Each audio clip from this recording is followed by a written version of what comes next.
Hello, I'm the woman behind Channeling Unity, and I wanted to share with you my journey toward becoming a channel and my general ascension process.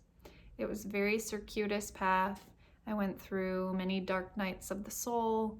It had a lot of steps, and I just want to let you know that if you're in the middle of it and it feels like hard work and it doesn't feel like all light, love, and positivity, then I've definitely been there, and your journey is your journey. So just try to enjoy every step as much as you can.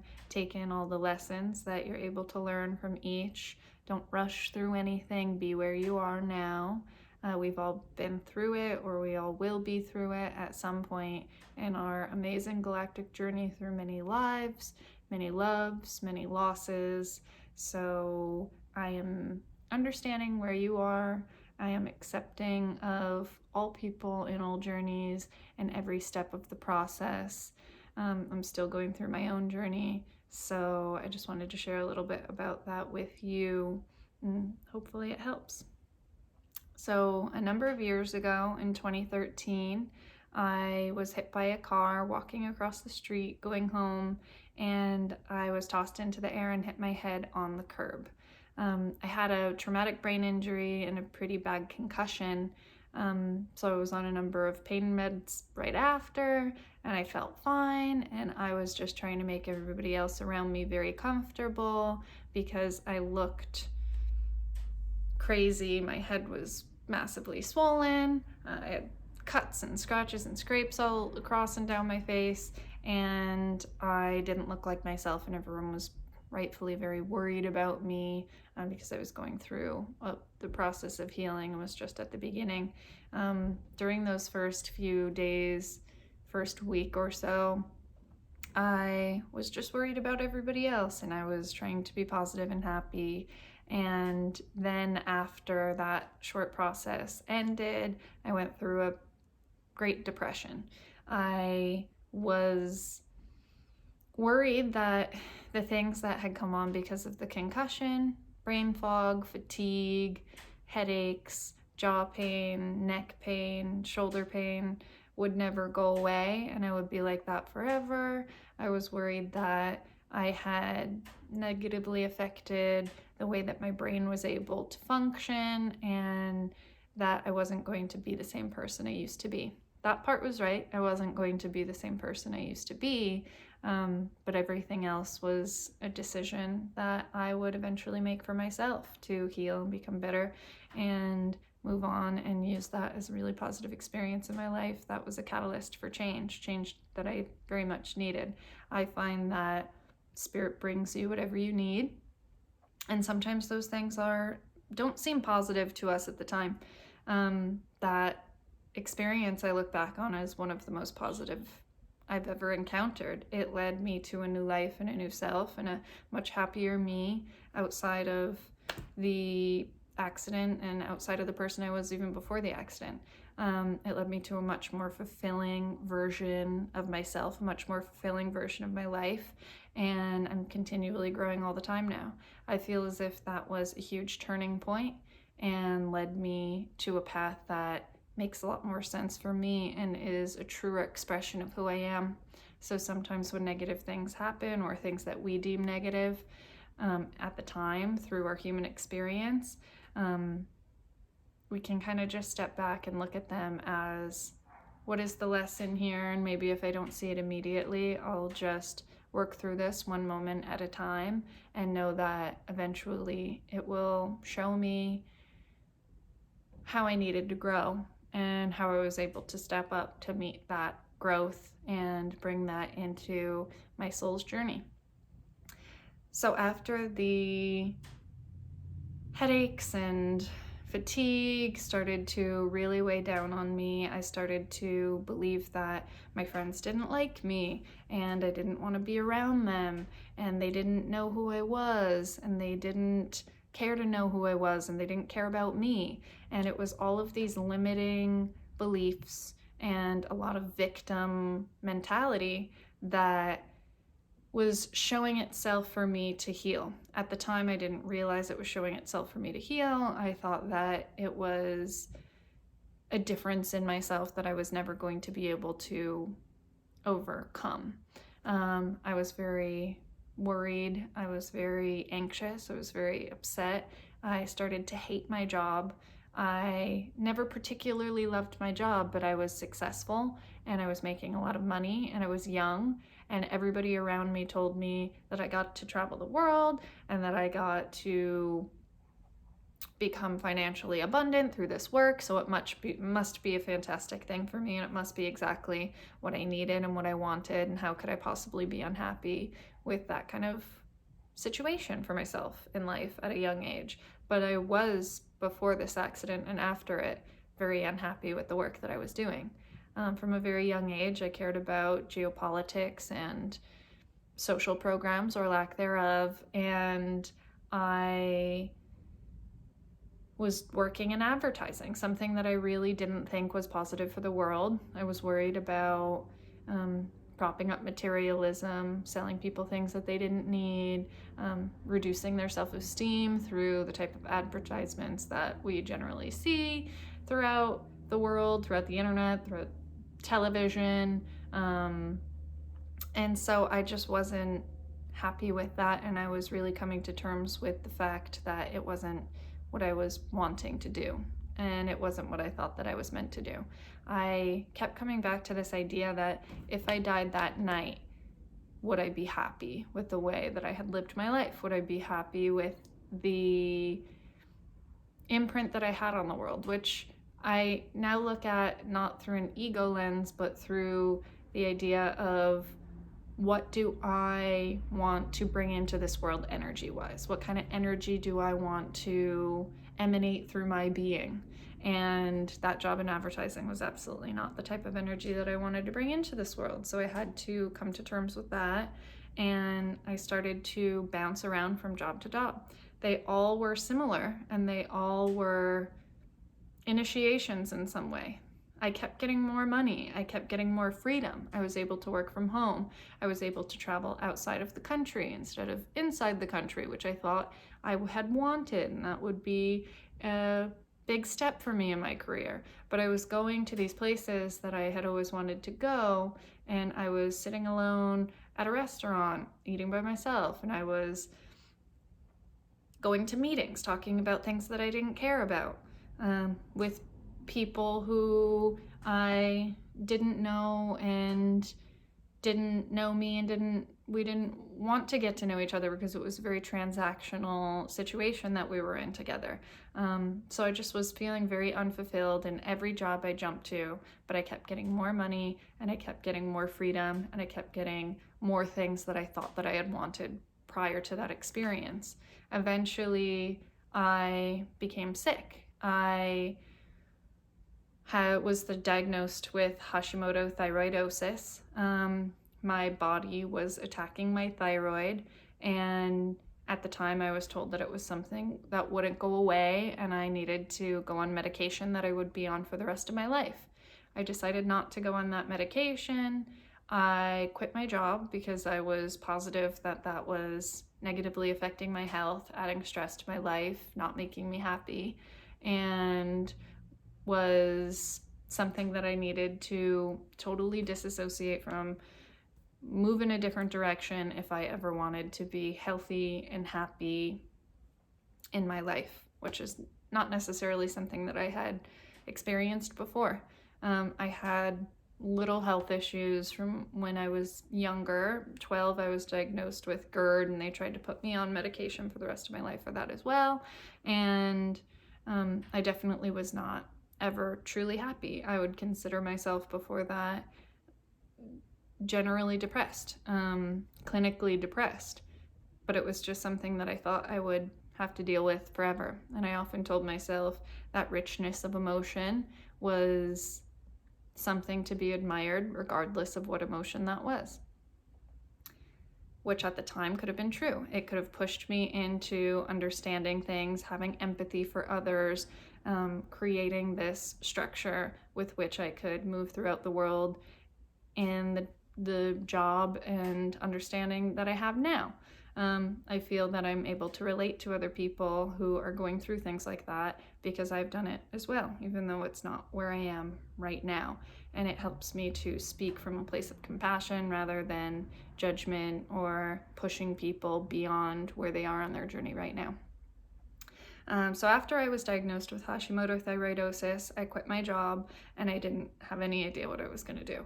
I was very fatigued all the time. And one day I woke up and I decided that I wanted to go for a reading close by my house. So I went to a tarot card reading, and this woman told me that I should see this particular shaman for this particular process, and she gave me the number and the name, and I didn't ever go see her for a number of weeks, months.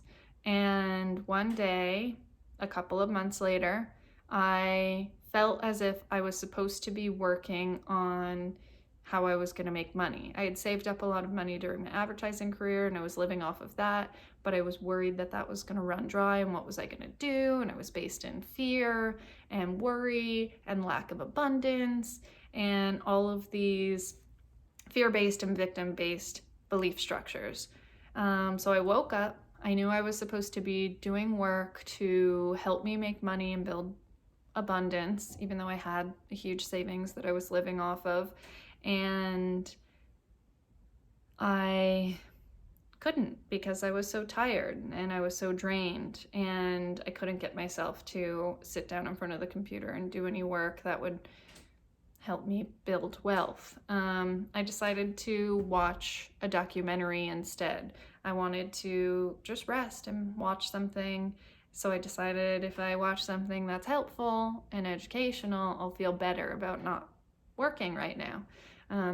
I watched this documentary called Heal, which is on Netflix and Gaia, and I saw this woman who looked a lot like me, talking about how she had been diagnosed with Hashimoto thyroidosis, which is what I had been diagnosed with, and that she thought she was going to have that forever, and that wasn't an adequate answer for her. She went to MIT and worked in medicine herself, so she knew that that was supposed to be something that she was unable to heal from, something that she would have to deal with for the rest of her life, and something that she would have to take medication for the rest of her life, which is the same experience I had, someone telling me that and me just generally not wanting to accept it and deciding not to go on medication.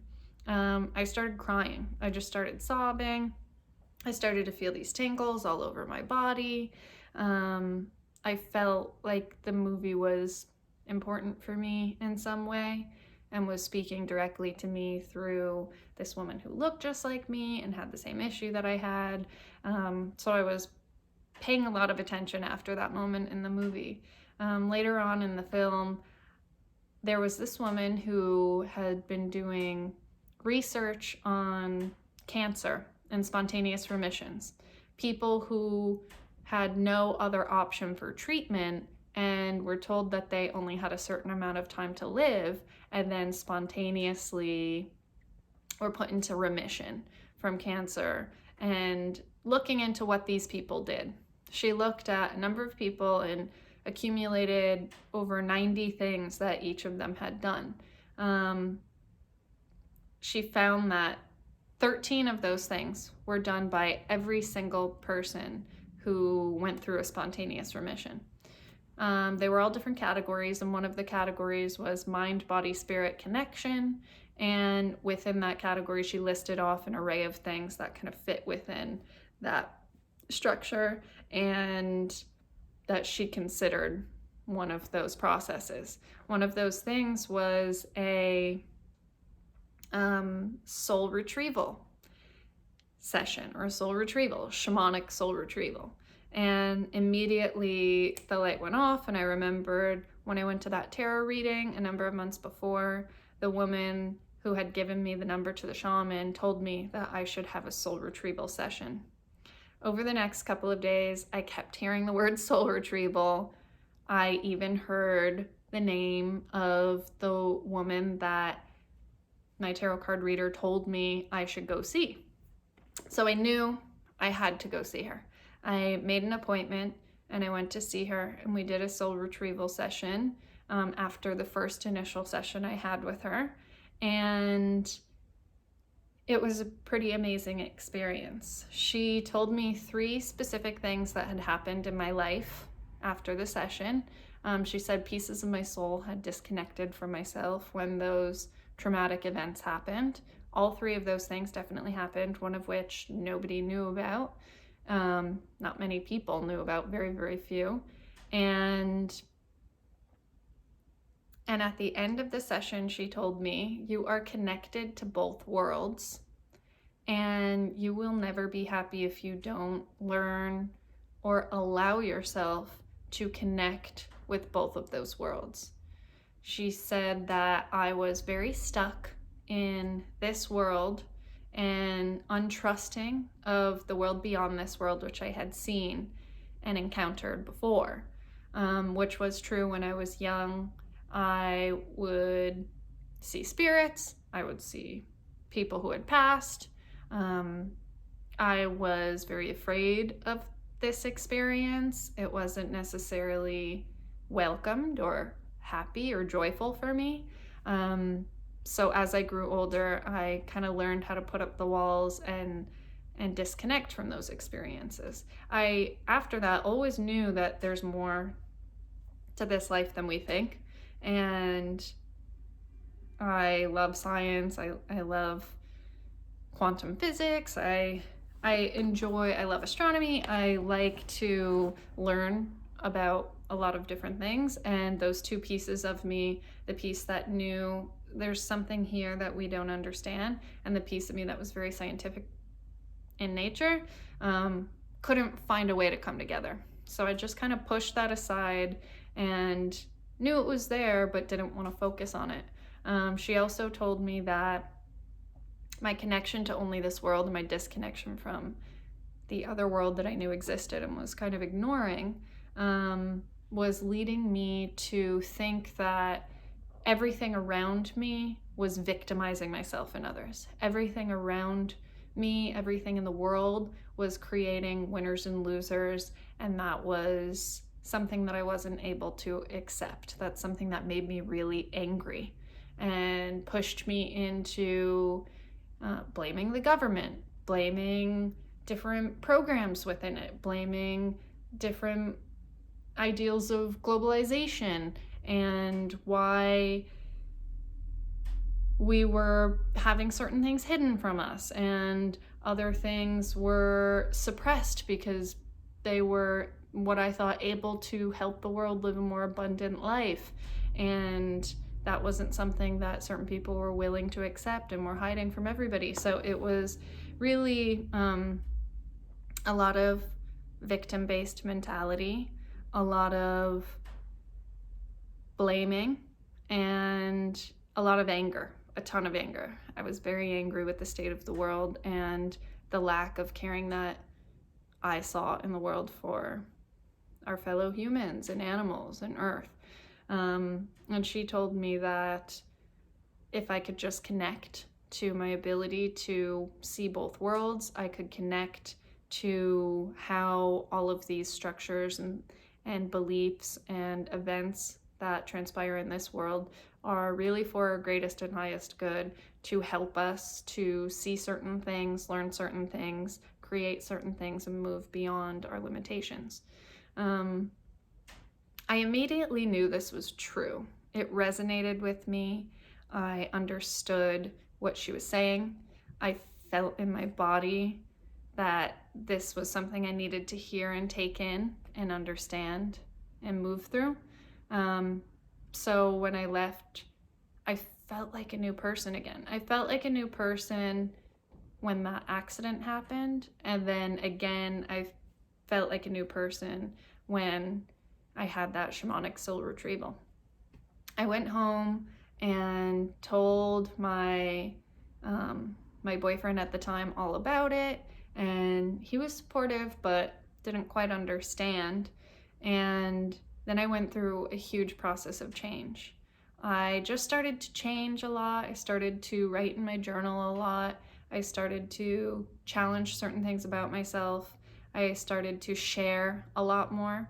Prior to that, I had been really wanting to support and accept other people because I was unable to support and accept myself. So after that, I really started to create boundaries and share things with people that I wasn't willing to share with them before, share my own feelings, my own thoughts, and that really changed my relationship. Ultimately, that relationship didn't end up being something that was helping either of our growth, and we separated from it, which was difficult, but one of the best decisions I've ever made in my life. After I separated from that relationship, I went through a period of stress, again, worrying about what am I doing in my life? I'm going to be running out of my savings. I haven't fully figured out what I want to do work-wise. And I just started to go through a huge time of stress. I knew that I had made the right decision. I was very happy with the decision I made. I was happy with my surroundings and the apartment that I found and the life that I was building, but I was stressed out about the logistics. I was stressed out about money. I was stressed out about the process I was going through toward my healing, and was I going fast enough, and was I missing signs? And I just started to get very anxious. As that anxiety built up in my body, I got sick again.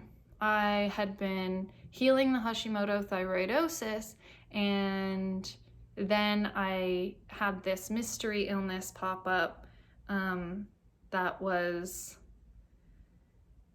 threw me for a loop. I had a rash all over my face, and my gums were disintegrating, and I had no idea what it was. I was going to the emergency room because I was told that it was a bacterial infection, and that bacteria, if it got into my bloodstream, could kill me. So they told me, if you feel this or this or this, you need to come to the emergency room. So I was in and out of the emergency room, just worried and stressed and afraid. And eventually I found out that was misdiagnosed, and I had the shingles, which is painful, but way less serious than what they thought it was. And so I just went through this process of intense vanity, intense worry, intense anxiety, which I was a depressed person before this accident and after that accident, but I had started to move away from that, but I had never been an anxious person. So this was a new hurdle to overcome, a new experience to help me empathize and learn and grow. And I started to see it as that. I started to release the anxiety. I started to accept whatever it was that was happening. I started to accept the way that I looked and anything that could happen from it. I was afraid that I would lose my teeth because I had my gums were disintegrating.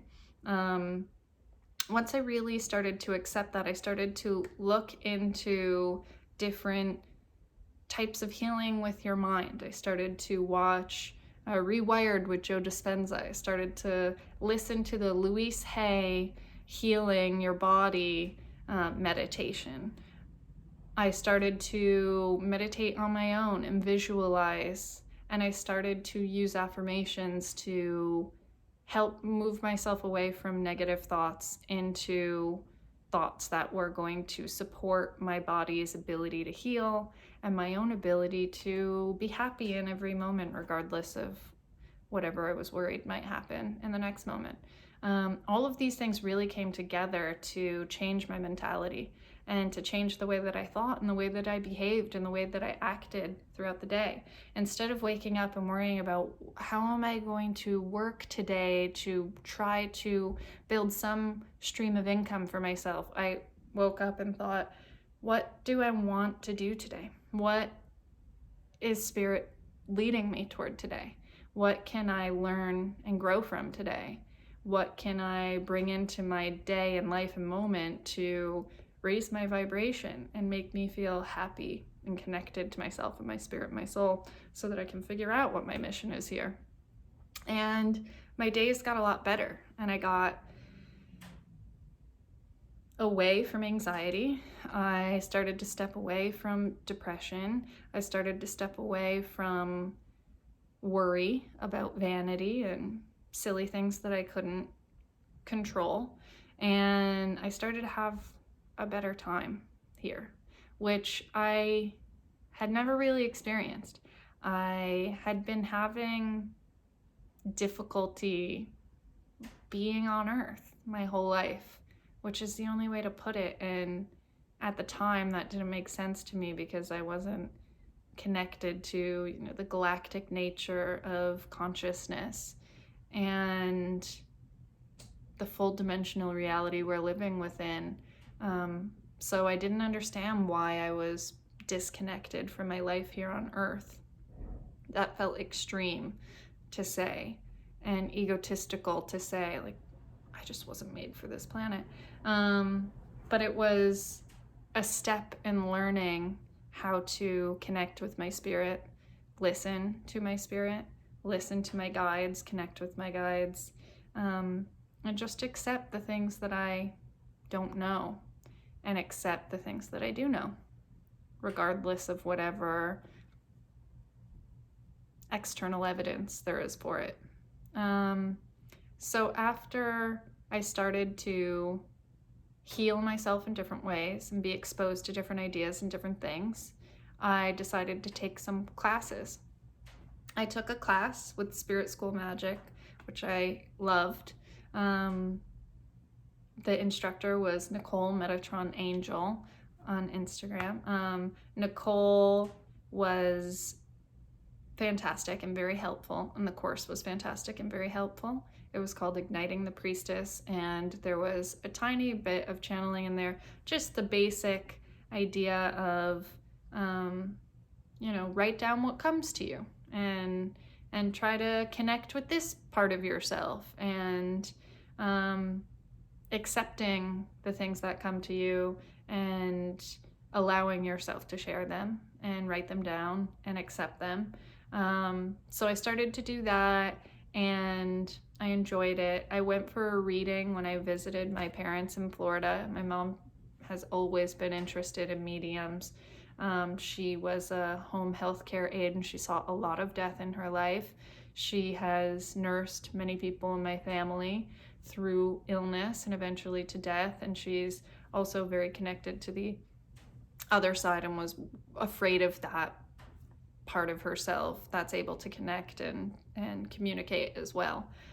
So she's always been interested in mediums to connect with those people that she's lost. And she took me to a clairvoyant medium in Florida, and he told me that I would be doing automatic writing. I didn't know what that was at the time, and he explained an experience he had with somebody when he was younger who channeled through automatic writing his ex-partner who had passed away when they were very young in their 20s. That was interesting to me. I love to journal. I love to write. So I thought that's cool. That's interesting. And I didn't put much thought into it beyond that. I decided to learn Reiki, and because I had gotten so into alternative healing and different modalities to use your mind and your energy to heal yourself, so I decided to learn Reiki to help heal myself and possibly other people, and family members and friends and things like that. So in that Reiki class, I started having messages come to me during the healings. I went through Reiki 1 and Reiki 2 with the same person, and these messages kept coming, and I asked him, is it okay to share these messages? And he said, just ask the person. Say, I'm having this message come through, is it okay to share it with you? And they kept saying yes, so I kept sharing the messages, and they were all validated immediately by the people I was sharing them with. Some of them were very emotional. I was shocked by the validity of the messages I was bringing through. And so I started to play around with tarot cards. I had already been using oracle cards for myself, but I started using tarot cards for friends. And again, through the process of tarot, I realized that I'm getting messages myself outside of what the card is supposed to mean, outside of what the card is saying. I would just kind of touch the card and close my eyes for a minute, and a message would come to me, and I would share it. And I didn't even know what the cards really meant at the time, so I would look through the book after I kind of shared the message, and oftentimes the meaning of the card would kind of resonate with the message I had just shared. So I was just gaining some more confidence with my ability to communicate with spirit and share that with other people, and I was seeing a positive reaction and a positive message that people were taking from it in their lives, which I loved, because ultimately when I was working in advertising, my main issue was I'm not helping people. I want to help people in some way, even if it's just through creating something through a company that's helping people. But I don't want to be working in advertising in a way that I don't think is helping anyone. So to see myself directly helping people through things that they had been dealing with, through something that came really easily and naturally to me, I was very intrigued and very interested in that. So when I took Reiki 2 with this same person, and I was sharing messages again with the people that we were working on, he mentioned to me, I'm taking this channeling class and I think that you would be good at it. And you are, welcome to reach out to her if you're interested. Here's the information.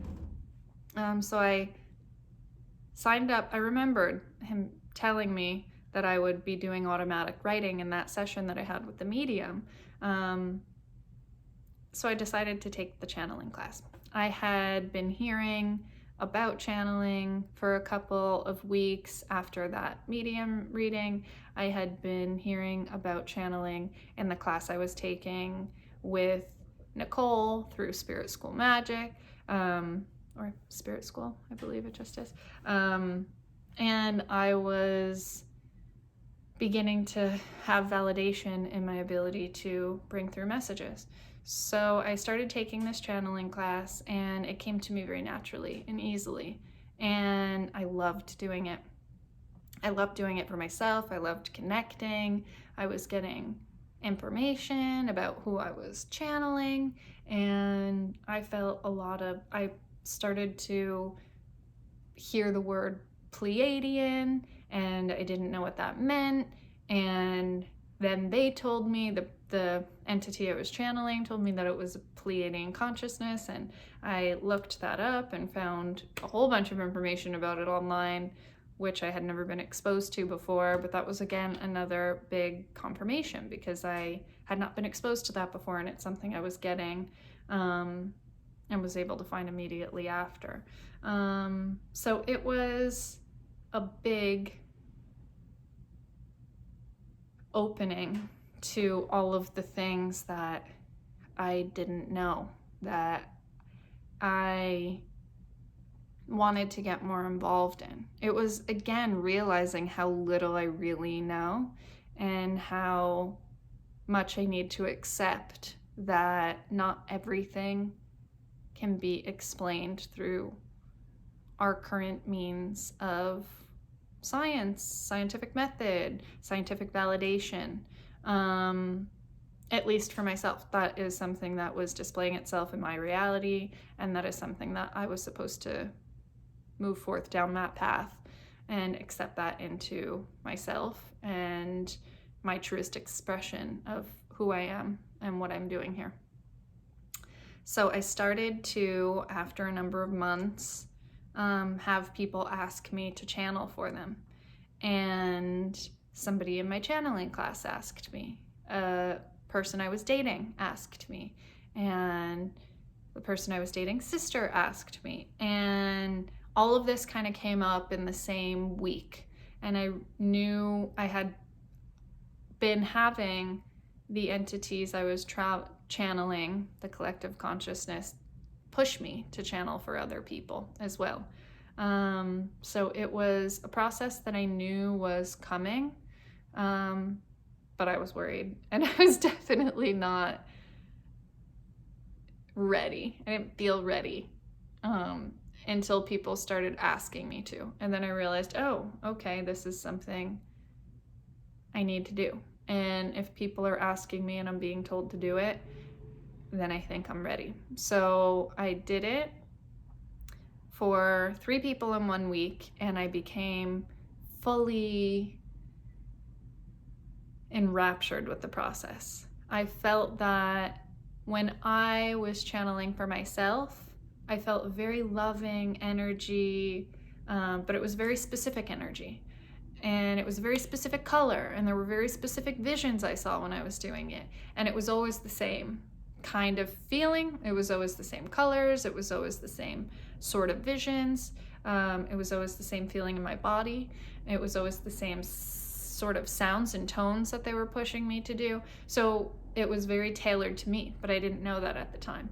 When I channeled for someone else, I thought it would be a similar feeling, a similar process, similar visions, and it was totally different. I saw totally different colors. I felt totally different energy in my body. The entire process felt different. I felt as if I was channeling their guides. I was channeling their unseen friends, their spirits, their higher self, rather than the team of spirits that was helping me when I was channeling for myself. I even had different constellations come up. One person was told that, we are Andromedan, and before that I had just begun opening myself up to the idea of Pleiades and Pleiadians, and that there are off-planet entities that are helpful to us. So when that came up, I was like, wow, there's even more that I need to open myself to and learn and understand and accept. But really, I became obsessed with the feeling. I felt like I was feeling other people. I was feeling other frequencies and other energies in my body. And that's what I became really connected to. The idea of collecting all of these different frequencies, collecting all of these lessons, collecting all of these energies and sensations, visions, colors, experiences through the act of channeling for other people, through the act of connecting to the most loving part of them. It was a really beautiful experience. I love doing it still for other people. I love doing it for myself. I love connecting in that way, learning and healing myself in that way. Every time I channel for someone else, I feel those pieces of myself that resonate with the messages that they're getting healing on a cellular DNA level. It's hard to explain, but I really feel it in my body. I feel it in my physical body. I know that it's also happening in my spiritual and mental bodies, but I really feel it in my physical body. And it's such a beautiful experience. That's how I began channeling. And that is why I love doing it, and why I created this channel, and why I offer services to other people on whatever basis they're able to. I do tons of donation-based readings for whatever someone's able to afford at the time, or if they're not able to afford anything and they really feel like they need that, I do that as well. And it's because I love it, and because as I share my ability with the world, which I think everyone's able to channel, I just think it's the circumstances in my life that led me to do it. I think anyone can do it, but whether they want to and whether they decide to go down that road or not, whether they believe that they can, are all factors in whether they end up doing it or not. I think it's helpful for everyone. I think eventually everyone will do it. I think everyone's doing it without realizing it. When you write a beautiful piece of music, when you have a really comforting conversation with someone where you're offering your heart and your soul to someone, your compassion, your empathy, your ability to be there in that moment with them, you're channeling energy that they need. I think everybody channels all the time, and they just don't recognize it as such. I think it's also a really great thing to literally channel the entities that are helping you every day all around you, so you can have a conversation with them. It's so freeing to have a conversation with entities that just show you unconditional acceptance, understanding, and love. We see it as love. We're very emotional beings compared to the energy of some others that are out there. But all I feel when I'm doing that channeling is really love. No matter who I'm channeling for, I feel the love that their team and spirit has for them and wants to feed them and give them. So eventually I'd like to help people learn how to channel. But for now, this is what I'm doing. Channeling messages that are useful for me and I hope are useful for other people, and offering sessions so that other people can connect with their spirit team as well. Feel free to reach out if you have any questions, and I hope that you are comfortable and safe and enjoying your journey wherever you are within it. Let me know if there's any specific sorts of questions or topics that you would like for me to channel in these videos that I'm creating. I love you, and I thank you for being with me and for listening to my journey.